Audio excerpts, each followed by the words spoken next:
जब भगवान विष्णु को छोड़कर चली गई थी माँ लक्ष्मी, जानिए इसकी पूरी कथा। नमस्कार, मैं हूँ सिमरन और आप देख रहे हैं नेक्स्ट 9 स्पिरिचुअल। एक बार भृगु ऋषि ने जानना चाहा कि ब्रह्मा, विष्णु और महेश में से कौन सर्वश्रेष्ठ है। वह बारी बारी से सबके पास गए। ब्रह्मा और महेश ने भृगु को पहचाना तक नहीं, ना ही उनका आदर किया। इसके बाद भृगु विष्णु के यहाँ गए। विष्णु भगवान विश्राम कर रहे थे और माता लक्ष्मी उनके पैर दबा रही थी। भृगु ने पहुंचते ही ना कुछ कहा ना कुछ सुना, भगवान विष्णु की छाती पर पैर से प्रहार कर दिया। लक्ष्मी जी यह सब देखकर चकित रह गई, किंतु भगवान विष्णु ने भृगु का पैर पकड़कर विनीत भाव से कहा, मुनिवर, आपके कोमल पैर में चोट लगी होगी, इसके लिए क्षमा करें। लक्ष्मी जी को भगवान विष्णु की इस विनम्रता पर बड़ा क्रोध आया। वह भगवान विष्णु से नाराज होकर भूलोक में आ गई तथा कोलापुर में रहने लगी। लक्ष्मी जी के चले जाने से विष्णु भगवान को लगा कि उनका श्री और वैभव ही नष्ट हो गया है और उनका मन बड़ा अशांत रहने लगा। लक्ष्मी जी को ढूंढने के लिए वह श्रीनिवास के नाम से भूलोक आ गए। घूमते घूमते वेंकटेचल पर्वत क्षेत्र में बकुला माई के आश्रम में पहुंचे। बकुला माई ने उनकी बड़ी आवभगत की और उन्हें आश्रम में रहने को कहा। एक दिन जंगल में एक मतवाला हाथी आ गया। आश्रम वासी डरकर इधर उधर भागने लगे। श्रीनिवास ने यह देखा तो धनुष बाण लेकर हाथी का पीछा किया। हाथी डरकर भागा और घने जंगल में अदृश्य हो गया। श्रीनिवास उसका पीछा करते करते थक गए थे। वह एक सरोवर के किनारे वृक्ष की छाया में लेट गए और उन्हें हल्की सी झपकी आ गई। थोड़ी देर में शोर सुनकर वह जागे तो देखा कि 4-6 युवतियां उन्हें घेरे खड़ी हैं। श्रीनिवास को जागा हुआ देखकर वह टपटकर बोली, यह हमारी राजकुमारी पद्मावती का सुरक्षित उपवन है और यहाँ पुरुषों का आना मना है। तुम यहाँ कैसे और क्यों आए हो? श्रीनिवास कुछ जवाब देते इससे पहले ही उनकी दृष्टि वृक्ष की ओर से झांकती राजकुमारी की ओर गई। श्रीनिवास पद्मावती को एकटक देखते रह गए। थोड़ा संयत होकर कहा, देवियों, मुझे पता नहीं था, मैं शिकार का पीछा करता हुआ यहाँ आया था।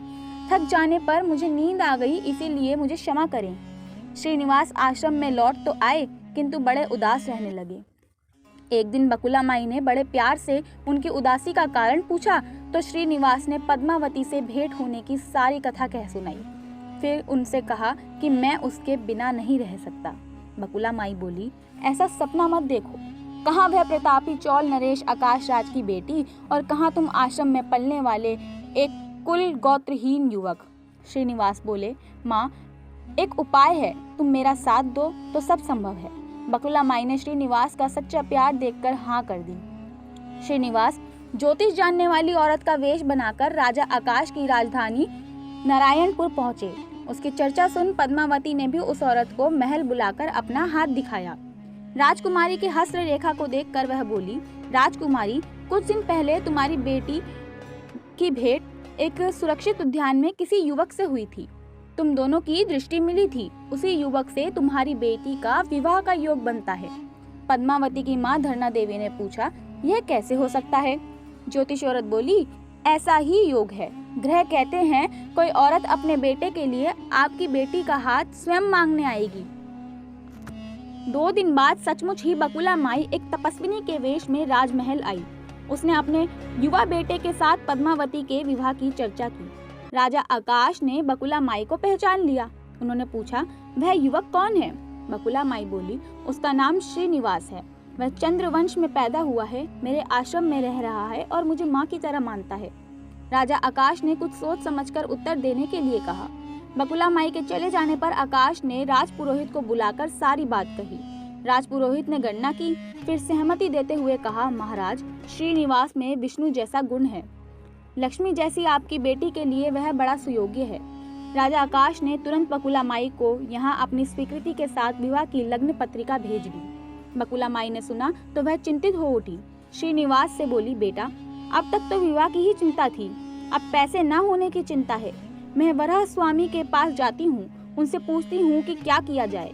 बकुला माई श्रीनिवास को लेकर वराह स्वामी के पास गई और श्रीनिवास के विवाह के लिए धन की समस्या बताई तो वराह स्वामी ने 8 दिक्पालों इंद्र, कुबेर, ब्रह्मा, शंकर आदि देवताओं को अपने आश्रम में बुलवाया और फिर श्रीनिवास को बुलाकर कहा, तुम स्वयं इन्हें अपनी समस्या बताओ।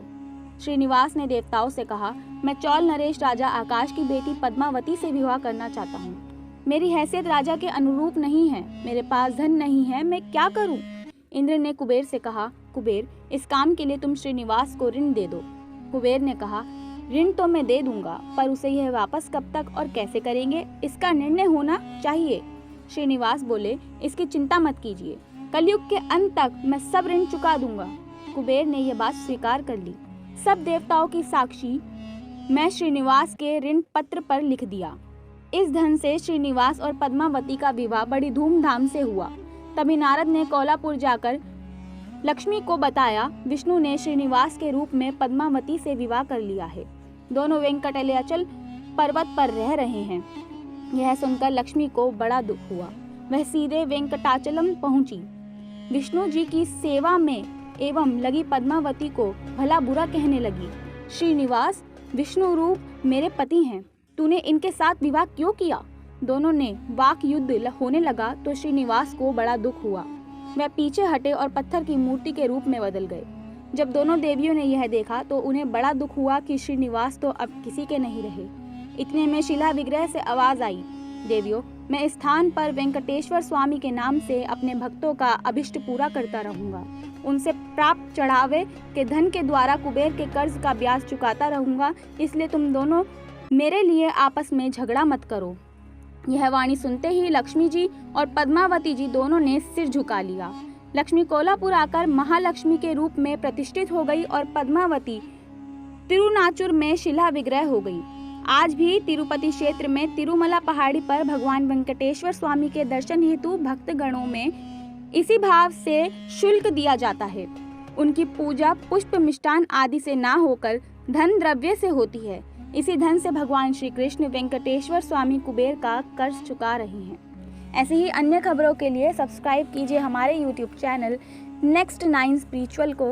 तब तक के लिए धन्यवाद।